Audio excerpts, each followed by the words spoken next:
welcome back to the channel. In this video, we are talking about Miss Jasmine Crockett. She's talking about Trump, of course, with these Epstein files, with these Chicago street raids. It's been insane so far, and we're not even a year in of him being president. Make sure you like, comment, subscribe, and hit that notification bell on the video. I will not be talking throughout this video because I have stuff to do on my other monitor, on my other computer as far as editing. So I'm going to let y'all lock in and watch this video. And let me know what y'all think about this down in the comment section about everything. I love y'all. Peace and love, baby. Let's get it. And Jasmine Crockett of Texas joins us now. Congresswoman, it's great to have you back on the show. Let's start with this meeting on Monday with Leader Hakeem Jeffries that he announced in the past hour. What do you expect to come out of this meeting with the House Democratic Caucus? I think that we're going to be encouraged to keep our focus on the American people, especially those federal workers right now that really don't know what's going to happen. Right now, it's been so encouraging to see so many of my colleagues that have returned to the district going and visiting with those TSA workers who typically are paid biweekly, and unfortunately, they are not necessarily making a lot of money, so there's a lot of stress. There's other things that we're doing to advocate, making sure that, you know, payday loans with no interest are available at some of those federal institutions, such as Navy Federal Credit Union and some of those others.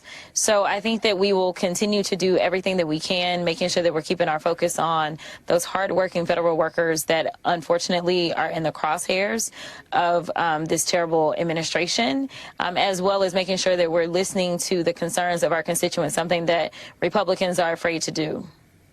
Congresswoman, is there a middle ground, a so-called middle ground, imagine these days, that GOP swing state senators could get behind, that also Democrats could potentially compromise on? Or do you have a red line that you just don't want to see Democrats cross when it comes to negotiating this bill?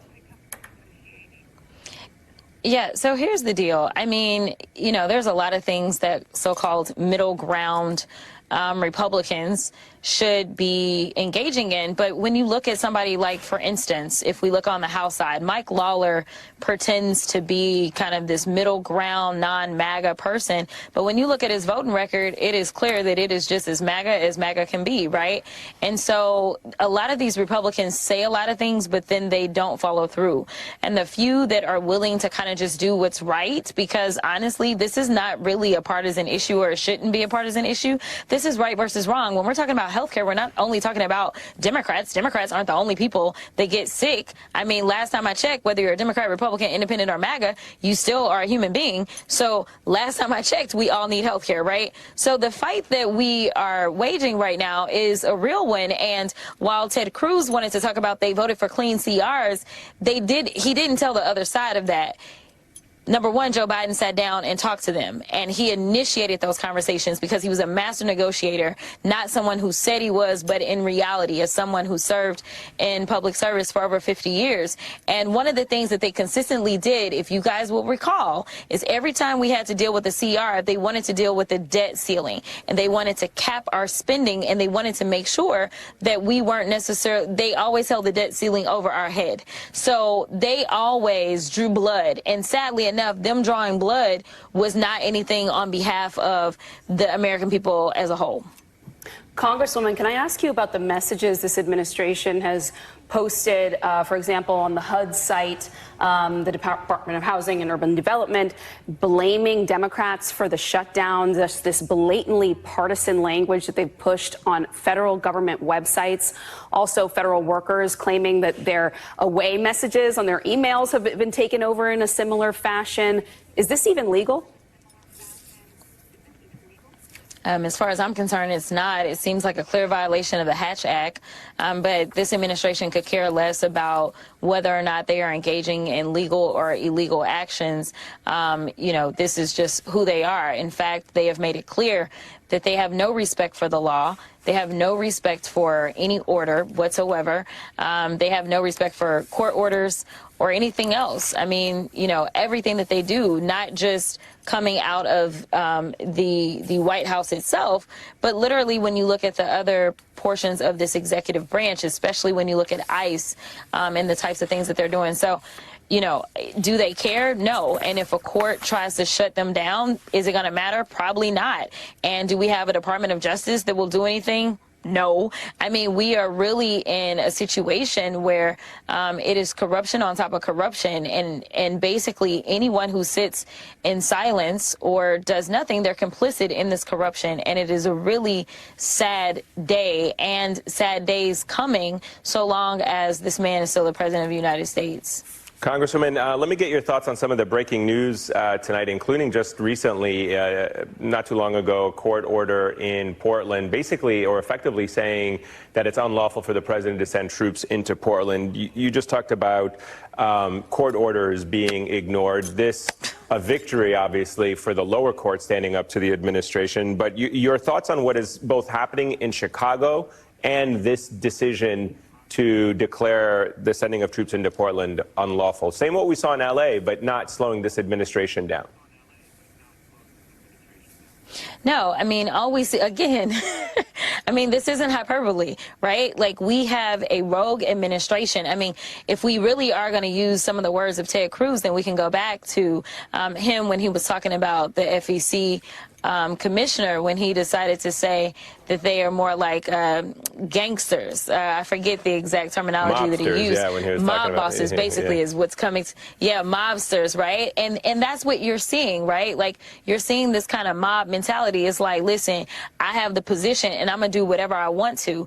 And frankly, the Supreme Court gave him license when, for the first time in the history of this country, we had a president that was concerned about immunity because he knows that he does not like to follow the law. He doesn't care about the law, yet he's claiming that he's sending in these troops illegally so that he can bring about law and order. Now, how crazy is that? And when we talk about Chicago, in fact, the event I just left, I talked about Chicago because I don't think that it's really been uttered enough. That one of the things that I say all the time when I'm doing some of my talks is that I need you to survive. It's a gospel song. But the point of it that I try to make for a lot of people is that there are people that wanted to say, well, I'm not an immigrant, so that's not my problem, and they taking our jobs anyway, according to Trump, right? And so now we're seeing that, like, no, it is your problem. It is all of our problems because immigrants contribute to this country. Stop falling for the okie doke. Stop believing the lies that they are putting out there and the terrible racist tropes that they are constantly using to rile people up. It is time to recognize that while you thought the enemy was the immigrant, or you thought the enemy was the trans person, or you thought that the enemy was the black folk, or you thought the enemy were the women, when the reality is that the only person that is harming you right now, if you are struggling to make sure that you can pay your bills, if you're struggling to feed your family, if you are struggling to find a job, if you are struggling to keep your business open, or if you are a farmer, while we currently have record level bankruptcies by farmers, it is not any of those people on the list. It is the old white Nepo baby that is sitting in the White House that is causing all the destruction, pain, and problems that you are enduring. Congresswoman, can I ask you really quick right before we go to break, do you think it was a coincidence that the building this administration chose to send Black Hawk helicopters and flashbang grenades into was a building made up of black U.S. citizens and Latino immigrants? Absolutely not. Everybody knows who lives on the south side of Chicago. That's where my grandmother was when I was growing up. South side of Chicago is absolutely a black area. But again, that's why we have to understand that once they divide us off into silos and try to pretend as if it's not our problem, the reality is that if we're okay with them doing illegal things to somebody else, then the illegal things will somehow show up at your doorstep. And unfortunately, and I'm not saying that the people on the south side of Chicago felt that way, those black folk, I'm not saying that, but I am trying to make sure that people start to understand that we need to focus on what brings us together in our commonality instead of looking at the things that are different about us and divide us, because that is how they are winning. Divided we fall, united we stand. In a surprising development, Trump's own Commerce Secretary, Howard Lutnick, made some bombshell comments this week about the convicted sex criminal, who at one point was his neighbor. Take a listen. I say to him, massage table in the middle of your house? How often you have a massage? And he says, every day. And then he gets weirdly close to me. Ooh. And he says, and the right kind of massage. That's what his MO was, get a massage, get a massage. And what happened in that massage room, I assume was on video. This guy was the greatest blackmailer ever. Blackmailed people. That's how he had money. Oh, man. Unsettling. Oh, man. Democratic Congresswoman Jasmine Crockett of Texas. She's still here with us.